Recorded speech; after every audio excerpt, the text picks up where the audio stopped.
চুয়াডাঙ্গায় মৌসুমীর সর্বোচ্চ তাপমাত্রা রেকর্ড হলো আজ। একই সাথে তাপমাত্রা 42.5 ডিগ্রিরও বেশি ছিল যশোর ও রাজশাহীতে। এরই মধ্যে আবহাওয়া অফিস জানালো, মে মাসের প্রথম সপ্তাহের পর আবারও বাড়বে তাপদাহ। তারা বলছে, সাগরে জলীয় বাষ্প কমে যাওয়াতেই দেশ জুড়ে তাপদাহ দীর্ঘস্থায়ী হচ্ছে। এই নিয়ে খুব বেশি সুখবরও দিতে পারেনি অধিদপ্তরটি। হাবিব রহমানের প্রতিবেদন।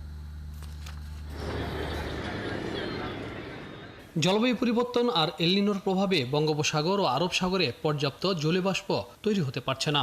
এতে করে বজ্র মেঘও কম তৈরি হচ্ছে। পাশাপাশি ঊর্ধ্ব আকাশে একটি উচ্চ চাপ বলয় থাকার কারণে সাগরে পশ্চিমা লঘুচাপও তৈরি হতে পারে না।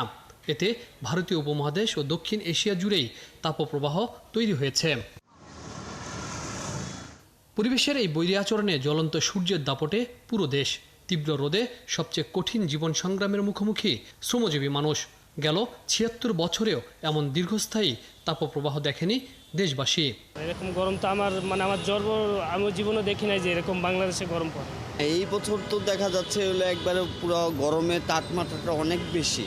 আবহাওয়া অফিস বলছে, মে মাসের শুরুতে বৃষ্টি হলেও তাতে খুব বেশি সুফল মিলবে না। কয়েকদিন বৃষ্টির পরে আবারও শুরু হবে তাপপ্রবাহের দাপট। মে মাসেও কোনো কোনো স্থানে তাপমাত্রা ৪০ ডিগ্রি ছাড়িয়ে যেতে পারে। দীর্ঘ এই তাপমাত্রার কারণ দক্ষিণ এশিয়া জুড়ে বিশাল তাপবলয় সৃষ্টি হওয়া। আমাদের দেশে যে পূবলি বাতাস প্রবাহিত হয় প্রশান্ত মহাসাগর, চীন সাগর হয়ে বঙ্গোপসাগরে, এই সব ক্লাইমেট ফোর্সেসের কারণে বে অফ বেঙ্গলের বাষ্পায়নের হার কমে গেছে এবং কম সম্পৃক্ত বাতাস বাংলাদেশে প্রবেশ করেছে। জলবায়ু বিশেষজ্ঞরা বলছেন, হিমালয়ের বরফ যেভাবে গলছে তাতে ভবিষ্যতে আরও বিপর্যয়ের দেখা দিবে।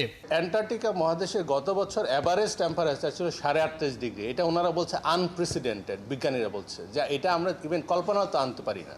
তো মানে হলো যে আমাদের পৃথিবী এই অবস্থায় যদি চলে অবশ্যই ধ্বংসের দিকে আগাচ্ছে। বিশেষজ্ঞরা বলছেন, 1.5 ডিগ্রি সেলসিয়াসের মধ্যে যদি তাপমাত্রার লাগাম ধরে রাখা না যায়, তাহলে আরও ভয়াবহ রূপ নিয়ে এমন তাপমাত্রার মুখোমুখি হতে হবে বাংলাদেশ সহ এমন নিম্ন আয়ের দেশগুলোকে।